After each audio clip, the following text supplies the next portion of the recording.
नमस्कार दोस्तों, आप सभी का स्वागत है एक नए वीडियो में। दोस्तों, इस वीडियो में हम लोग बात करने वाले हैं क्लास 10th और क्लास 12th के हिंदी ग्रामर के एक 100 से ज़्यादा महत्वपूर्ण प्रश्न के बारे में।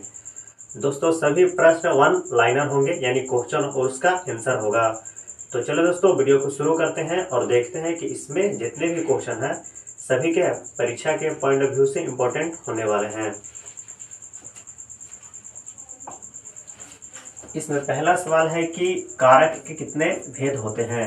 तो कारक के दोस्तों 8 भेद होते हैं। कारक के कितने भेद होते हैं? तो कारक के 8 भेद होते हैं। दूसरा सवाल है कि समास के कुल कितने भेद होते हैं। तो समास के कुल 6 भेद होते हैं। आपका तीसरा सवाल है कि 2 या 2 से अधिक शब्दों से मिलकर बने हुए नए सार्थक शब्द को क्या कहते हैं। तो 2 या 2 से अधिक शब्दों से मिलकर जो शब्द बनेगा, नया शब्द, उसको हम लोग समास कहते हैं। समास जो होता है वो पदों का मेल होता है। पदों का मेल होता है। समास जो है वो पदों का मेल होता है। अगला सवाल है कि समास का शाब्दिक अर्थ क्या होता है। तो समास का जो शाब्दिक अर्थ होता है वो होता है संक्षेप, संक्षिप्त कथन और संक्षिप्त शब्द होता है। यानी समास के 3 अर्थ आपके निकाल सकते हैं। एक संक्षेप भी हो सकता है, संक्षिप्त कथन भी कर सकते हैं और संक्षिप्त शब्द भी कर सकते हैं। आपका अगला सवाल है कि तत्पुरुष समास के कितने भेद होते हैं। तो तत्पुरुष समास के 6 भेद होते हैं। समास के भी 6 भेद और तत्पुरुष समास के भी कितने भेद। तो तत्पुरुष समास के भी 6 भेद होते हैं। आपका अगला सवाल की ओर चलते हैं। अगला सवाल है कि भाषा की सबसे छोटी इकाई को क्या कहते हैं। तो भाषा की सबसे छोटी इकाई को ध्वनि या वर्ण कहा जाता है। आपका 7 नंबर सवाल है कि वर्णों के व्यवस्थित समूह को क्या कहा जाता है। तो वर्णों के व्यवस्थित समूह को वर्णमाला कहा जाता है। 8 नंबर सवाल में कि स्वतंत्र रूप से बोले जाने वाले शब्द क्या कहलाते हैं। तो स्वतंत्र रूप से बोले जाने वाले शब्द स्वर कहलाता है। आपका 9 नंबर सवाल में कि हिंदी वर्णमाला में कुल वर्णों की संख्या कितनी होती है। तो हिंदी वर्णमाला में कुल वर्णों की संख्या 52 होती है। जिसमें से आप स्वर की बात करें तो स्वर 11 होता है। इसमें से क्या है, व्यंजन 33 होता है और अयोग बाह जो वर्ण है वो होता है 2 और एक हिंदी वर्णमाला में होता है संयुक्त व्यंजन जो होता है 4 और एक और होता है हिंदी वर्णमाला में द्विगुण व्यंजन, वो होता है 2। इतने सारे होते हैं। ये अगर जो जोड़ेगा तो 44 और 2 46 और 4 50 और 2 52। यानी कहने का मतलब कि यहाँ से यहाँ तक के जो भी है ओके है, टोटल पे टोटल वर्ण होता है और ये टोटल मिलाकर के 52 होता है। आप 15 नंबर सवाल यहाँ पर देखते हैं कि हिंदी वर्णमाला में उसमें व्यंजन की संख्या कितनी होती है। यानी व्यंजन में इसको क्या है, बांटा गया कि उसमें व्यंजन कितना होता है। तो उसमें व्यंजन होता है 4।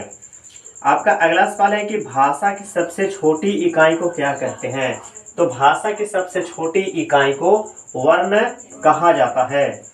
17 नंबर सवाल में है कि 2 समीपवर्ती वर्णों के मेल से जो विकार उत्पन्न होता है उसको क्या कहते हैं। तो 2 समीपवर्ती वर्णों के मेल से जो विकार होता है उसको हम लोग बोलते हैं संधि। समास जो होता है, समास जो होता है वो पदों का मेल होता है। पदों का मेल होता है समास, पदों का मेल। संधि जो होता है वो वर्णों का मेल होता है। वर्णों का मेल होता है। समास जो होता है वो पदों का मेल होता है और संधि जो होता है वर्णों का मेल होता है। आगे सवाल की ओर बढ़ते हैं। अगला सवाल है कि संधि के कुल कितने भेद होते हैं। तो संधि के कुल 3 भेद होते हैं, स्वर्ग संधि, विसर्ग संधि और व्यंजन संधि। अगला सवाल है कि स्वर संधि के कुल कितने भेद होते हैं। तो स्वर संधि के कुल 5 भेद होते हैं। आपका अगला सवाल है कि वर्णों के सार्थक समूह को क्या कहते हैं। तो वर्णों के सार्थक समूह को हम लोग शब्द कहते हैं। 21 नंबर सवाल में कि व्युत्पत्ति के आधार पर शब्द के कितने भेद होते हैं। तो व्युत्पत्ति के आधार पर शब्द के 3 भेद होते हैं। आपका अगला सवाल है कि मूलतः शब्द के कितने भेद। तो मूलतः शब्द के 2 भेद होते हैं। पहला आप यहाँ पर देख सकते हैं कि व्युत्पत्ति के आधार पर शब्द के 3 भेद और मूलतः शब्द जो होता है 2 भेद होता है। अगला सवाल में है बोल रहा है कि यौगिक शब्दों की रचना कितने प्रकार से होती है। तो यौगिक शब्दों की रचना 3 प्रकार से होता है। आगे सवाल है कि जो शब्दांश शब्दों के आदि में जुड़कर उनके कुछ अर्थ में विशेषता परिवर्तन लाते हैं उसको हम लोग क्या बोलते हैं। तो उसको बोला जाता है उपसर्ग बोला जाता है। आदि के मतलब होता है प्रारंभ वाला अक्षर। जैसे कि यहाँ पर हम बात करें प्रहार, तो प्रहार में क्या है, प्र इसका शुरू वाला अक्षर है। अगर जो हम इसको इस प्रकार से लिखते, हार मतलब होता है पराजित करना, और इसके पहले अगर जो हम प्रा जोड़ दें तो क्या बन जाएगा, प्रहार बन जाएगा, जो कि क्या है, किसी पर अटैक करना होता है। और ये दोनों शब्द के अलग अलग हो जाएगा। अगला सवाल है कि उपसर्ग का शाब्दिक अर्थ क्या होता है। तो उपसर्ग का शाब्दिक अर्थ होता है किसी शब्द के समीप आ करके एक नया शब्द का निर्माण करना। अगला सवाल है कि संस्कृत में उपसर्गों की संख्या कितनी होती है। तो संस्कृत में उपसर्गों की संख्या 22 होती है, हिंदी में उपसर्गों की संख्या 13 होती है, और उर्दू में उपसर्गों की संख्या 19 होती है। अगला सवाल है कि जो शब्दांश शब्दों के अंत में जोड़ करके उसके अर्थ में कुछ विशेषता या परिवर्तन ला देते हैं उसको क्या कहते हैं। तो उसको कहा जाता है दोस्तों प्रत्यय कहा जाता है। उसको क्या कहा जाता है, प्रत्यय कहा जाता है। अगला सवाल है कि प्रत्यय का शाब्दिक अर्थ क्या होता है। तो प्रत्यय का शाब्दिक अर्थ होता है पीछे चलने वाला, और उपसर्ग का शाब्दिक अर्थ होता है आगे में जो शब्द लगेगा वो उसको बोल सकते हैं।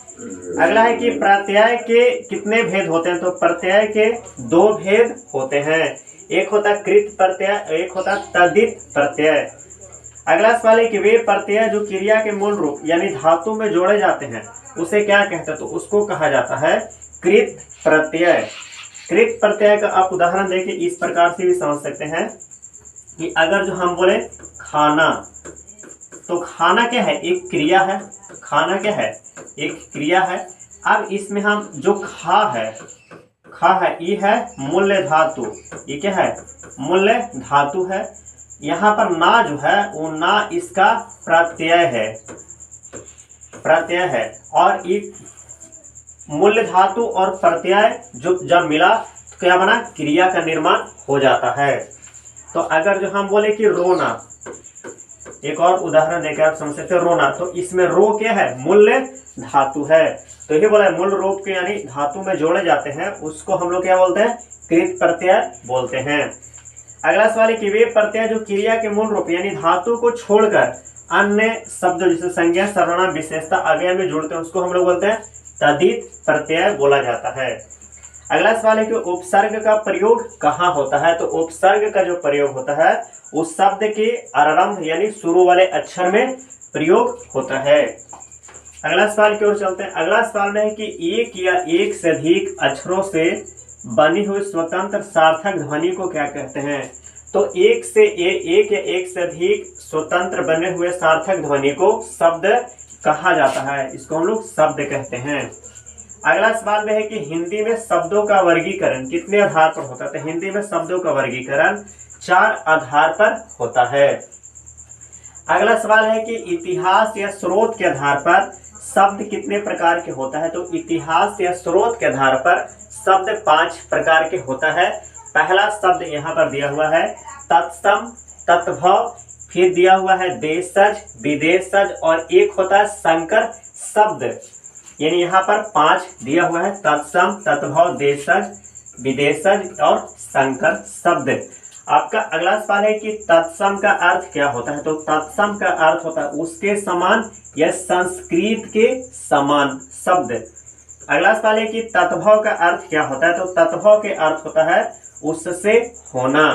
अगला सवाल है कि देशज या देशी शब्द का अर्थ होता है कि जो देश में जन्मा है शब्द उसको हम लोग देशी शब्द बोलते हैं।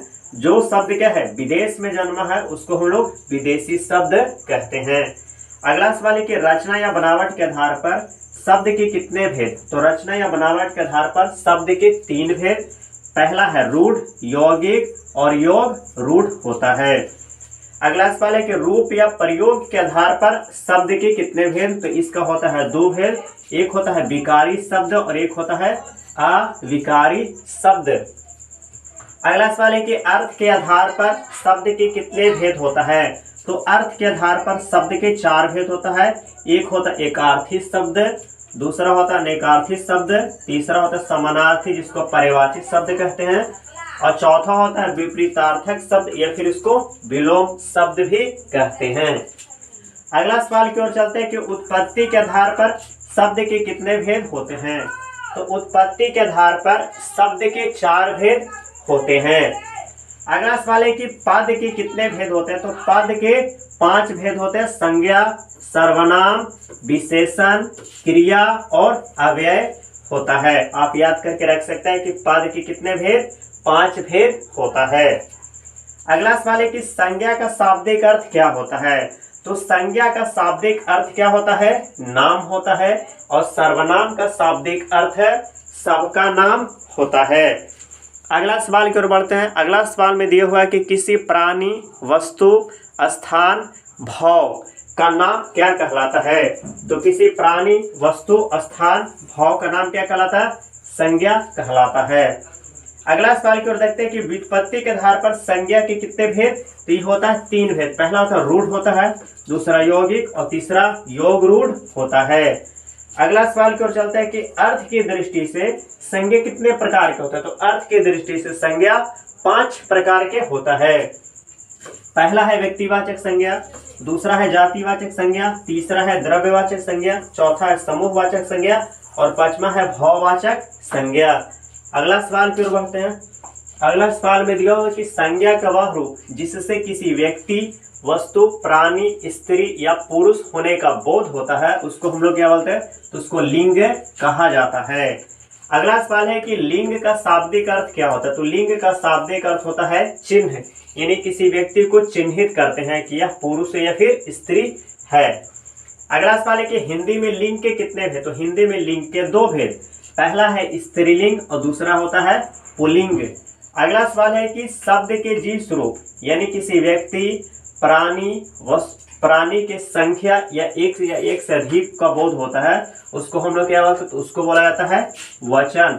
और हिंदी में जो वचन है वो मुख्य रूप से 2 होता है। पहला होता है एक वचन और दूसरा होता है बहुवचन। अगला सवाल है कि संस्कृत में वचन के कितने भेद होते हैं। तो हिंदी में तो वचन के 2 भेद होते हैं, लेकिन संस्कृत में वचन के 3 भेद होते हैं। अगला सवाल है कि वह व्याकरणिक तत्व जो किसी वाक्य में संज्ञा या सर्वनाम का क्रिया के संबंध बताता है उसको क्या कहते हैं, तो उसको कहा जाता है कारक। अगला सवाल यहाँ पर दिया हो कि कारक के कितने भेद होते हैं। तो कारक के 8 भेद होते हैं, जो हम लोग शुरू में इसको किए थे। अगला सवाल है कि संज्ञा के स्थान पर प्रयुक्त होने वाले शब्दों को क्या कहा जाता है। तो संज्ञा के स्थान पर प्रयुक्त होने वाले शब्दों को सर्वनाम कहा जाता है। अगला सवाल है कि सर्वनाम का शाब्दिक अर्थ क्या होता है। तो सर्वनाम का शाब्दिक अर्थ होता है सबका नाम। अगला सवाल है कि सर्वनाम के मुख्य रूप से कितने भेद होता है। तो सर्वनाम के मुख्य रूप से 6 भेद होते हैं। पहला होता है पुरुषवाचक सर्वनाम, दूसरा होता है निश्चयवाचक सर्वनाम, तीसरा है अनिश्चयवाचक सर्वनाम, चौथा है संबंधवाचक सर्वनाम, 5वां यहाँ पर दिया हुआ है प्रश्नवाचक सर्वनाम और 6ठा है निजवाचक सर्वनाम। ये सर्वनाम के 6 भेद होते हैं।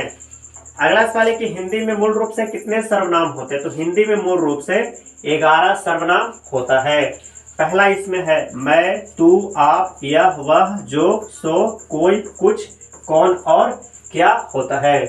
अगर आपसे कोई पूछता है कि सर्वनाम के कितने भेद, तो आप बोल सकते हैं 6 भेद। लेकिन आपको से अगर जो कोई पूछता है कि हिंदी में सर्वनाम के कितने भेद होते हैं, तो आप अगर जो 6 बोलते हैं तो वहां पर आपको गलत हो जाएगा। वहां पर आपको बोलने पड़ेगा 11 भेद होते हैं, और ये 11 के 11 यहाँ पर लिख दिया गया है।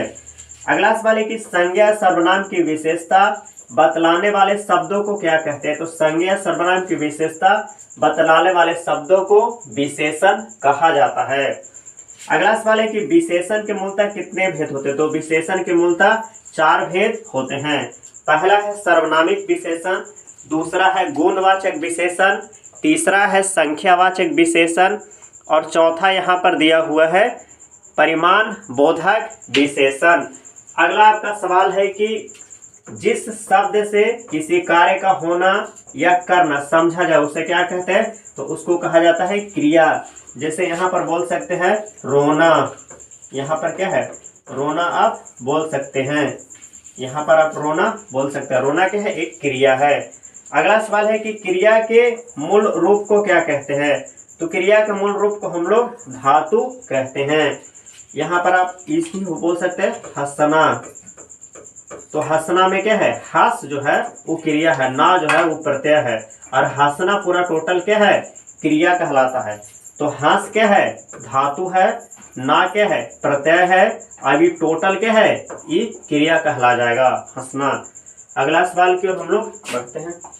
अगला सवाल में दिया हुआ है कि धातु के कितने भेद होते हैं, तो धातु के जो है मूल रूप से दो भेद होते हैं। पहला है मूल धातु, दूसरा है यौगिक धातु। अगला सवाल है कि रचना की दृष्टि से क्रिया के कितने भेद, तो रचना की दृष्टि से क्रिया के क्या है, दो भेद होता है। पहला सकर्मक क्रिया, दूसरा अकर्मक क्रिया। अगला सवाल है कि हिंदी में वाच्य के कितने भेद, तो हिंदी में वाच्य के 3 भेद होते हैं। अगला सवाल को चलता है कि काल के कितने भेद होते हैं, तो काल के भी 3 भेद होते हैं। अगला सवाल यहाँ पर चलता है कि वर्तमान काल के कितने हैं, तो वर्तमान काल के 5 भेद होते हैं। अगला सवाल चलता है कि भूतकाल के कितने भेद, तो भूतकाल के 6 भेद, और भविष्य काल के 3 भेद होता है। काल के कितने भेद, 3 भेद, वर्तमान काल के 5 भेद, भूतकाल के 6 भेद, और भविष्य काल के 3 भेद होता है। अगला सवाल में दिया हुआ कि क्रिया के जिस रूप से किसी कार्य के संपन्न होने का बोध होता है उसको हम लोग काल कहते हैं। अगला सवाल में दिया हुआ कि किसी बड़ी वस्तु व्यवस्था के जो छोटे छोटे टुकड़े या उससे पूरा करते हैं मिल करके, उसको हम लोग क्या बोलते हैं, तो उसको बोला जाता है अव्यय कहा जाता है। अगला सवाल है कि अव्यय के कितने भेद, तो अव्यय के होते हैं 4 भेद होते हैं। अगला सवाल है कि अर्थ की दृष्टि से क्रिया विशेषण के कितने भेद होते हैं, तो अर्थ की दृष्टि से क्रिया विशेषण के 4 भेद होते हैं। आगे बोला जा रहा है कि रूप या रचना की दृष्टि से क्रिया विशेषण के कितने भेद होते हैं, तो क्रिया के विशेषण के 2 भेद होते हैं। अर्थ की दृष्टि से क्रिया विशेषण के 4 भेद, और रचना की दृष्टि से क्रिया विशेषण के 2 भेद होता है। अगला सवाल है कि शब्दों का ऐसा व्यवस्थित और सार्थक समूह जिससे कोई पूरा अर्थ या विचार स्पष्ट प्रकट करता है, तो इसको हम लोग वाक्य कहते हैं। अगला सवाल है कि जब कोई सार्थक शब्द मिलकर एक पूर्ण भाव व्यक्त करता है तो उसको हम लोग वाक्य कहते हैं। इसका कई सारे परिभाषा भी हो सकते हैं जो इसमें डबल परिभाषा लिखा गया है। अगला सवाल है कि वाक्य के कितने अंग, तो वाक्य के 2 अंग होते हैं। पहला होता है उद्देश्य और दूसरा होता है विधेय। अगला सवाल की ओर चलते हैं। अगला सवाल में देखते हैं कि अगला सवाल क्या है, तो वाक्य के जिसके बारे में कुछ कहा जाए वो होता है उद्देश्य, और जिसके बारे में कुछ कहा जाता है उस होता है विधेय होता है। अगला सवाल की ओर चलते हैं। बोला जाता है कि अर्थ के आधार पर वाक्य के कितने भेद, तो अर्थ के आधार पर वाक्य के 8 भेद होता है। अगला सवाल है कि रचना के आधार पर वाक्य के कितने भेद, तो रचना के आधार पर वाक्य के 3 भेद होता है। अगला सवाल है कि वे शब्द जिनका कोई निश्चित अर्थ निकलता है उसको हम लोग सार्थक शब्द कहते हैं, यानी जिसका निश्चित अर्थ निकलेगा उसको हम लोग सार्थक शब्द कहेंगे। अगला सवाल है कि अर्थ के आधार पर शब्द के कितने भेद, तो अर्थ के आधार पर शब्द के 2 भेद होते हैं। अगला सवाल है कि वे शब्द जिनका अर्थ लगभग समान होता है उसे क्या कहते हैं, तो उसको कहा जाता है पर्यायवाची शब्द।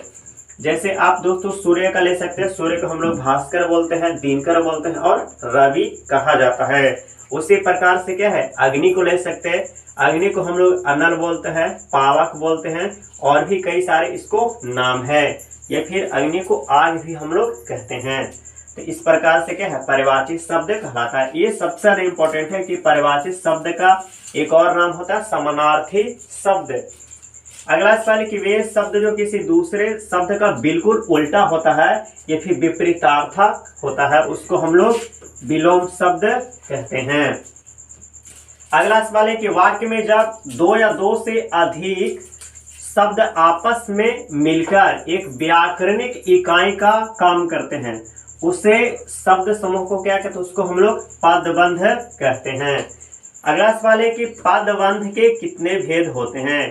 तो पदबंध के 5 भेद होते हैं। अगला सवाल है कि भाव और विचारों को स्पष्ट करने के लिए जिन शब्दों का प्रयोग वाक्य के बीच या अंत में किया जाता है उसको हम लोग विराम चिन्ह कहते हैं। और विराम चिन्ह भी क्या है, कई प्रकार के यहाँ पर इस्तेमाल किया जाता है।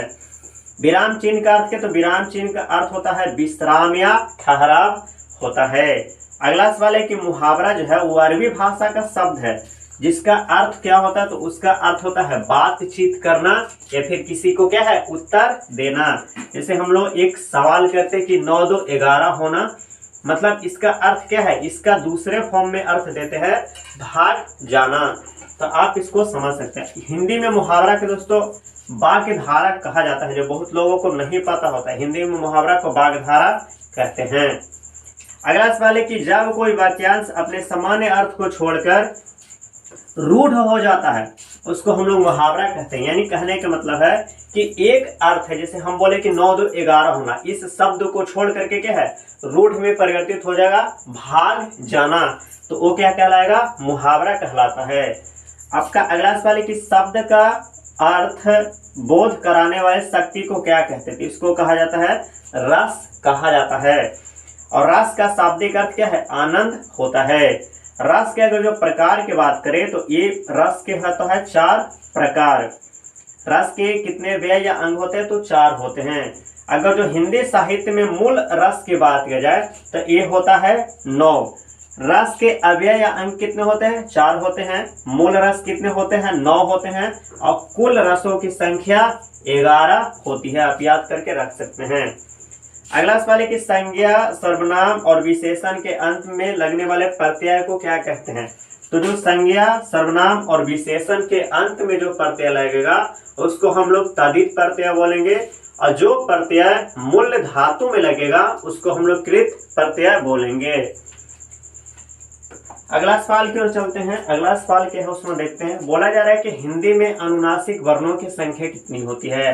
तो हिंदी में अनुनासिक वर्णों की संख्या 5 होती है। आपका अगला सवाल है या, रा, ला और वा कौन सा व्यंजन है? तो या, रा, ला और वा जो है वो अंतःस्था व्यंजन होता है। अगला सवाल है कि रचना की दृष्टि से व्यंजन के रचना की दृष्टि से वाक्य के कितने भेद? तो रचना की दृष्टि से वाक्य के 3 भेद होता है। अगला सवाल में है कि हिंदी में उष्मन व्यंजनों की संख्या कितनी होती है? तो हिंदी में उष्मन व्यंजनों की संख्या 4 होती है। आपका अगला सवाल है कि किसी भाषा के मूल शब्द को क्या कहते हैं? तो किसी भाषा के मूल शब्द को तत्सम कहा जाता है। आपका अगला सवाल है कि रचना के आधार पर शब्द के कितने भेद? तो रचना के आधार पर शब्द के 3 भेद होता है। आपका अगला सवाल है कि मनुष्य के विचारों को पूर्ण प्रकट करने वाले समूह को क्या बोलते हैं? तो इसको कहा जाता है वाक्य कहा जाता है।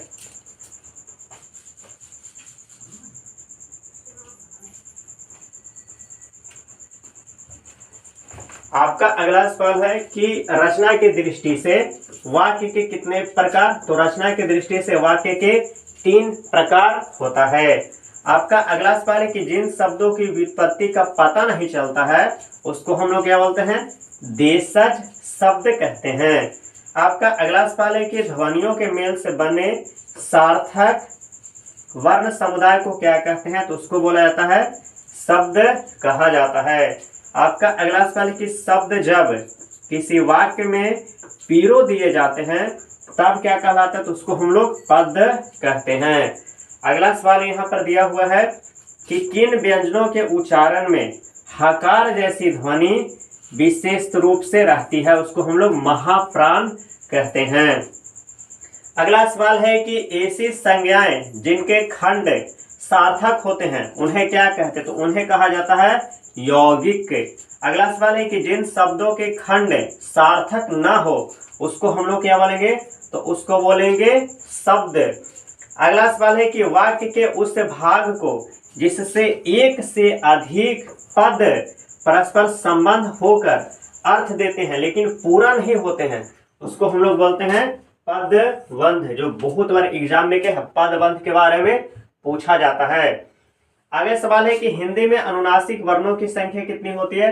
तो हिंदी में यहाँ पर भी लिखा हो कि हिंदी में अनुनासिक वर्णों की संख्या 5 होती है। हिंदी में अनुनासिक वर्णों की संख्या 5 होती है, और यहाँ पर भी मिस्टेक से लिखा गया हिंदी में अनुनासिक वर्णों की संख्या भी कितनी होती है, 5 होती है। अगला सवाल यहाँ पर दिया हुआ है। अगला सवाल है कि शब्द की जाति को क्या कहते हैं। तो शब्द की जाति को हम लोग लिंग भी कहते हैं, और लिंग का शाब्दिक अर्थ होता है चिन्ह। अगला सवाल है कि वाक्य से अलग रहने वाले शब्दों को क्या कहते हैं। तो वाक्य से रहने वाले शब्दों को हम लोग पद कहते हैं, और पद को हम लोग 5 भागों में डिवाइड किए हुए हैं। अगला सवाल है कि विश्राम का शाब्दिक अर्थ है क्या होता है। तो विश्राम का शाब्दिक अर्थ होता है ठहराव। दोस्तों मिलते हैं किसी नेक्स्ट वीडियो में, तब तक के लिए जय हिंद जय भारत। वीडियो को लाइक करिएगा, चैनल को सब्सक्राइब करिएगा।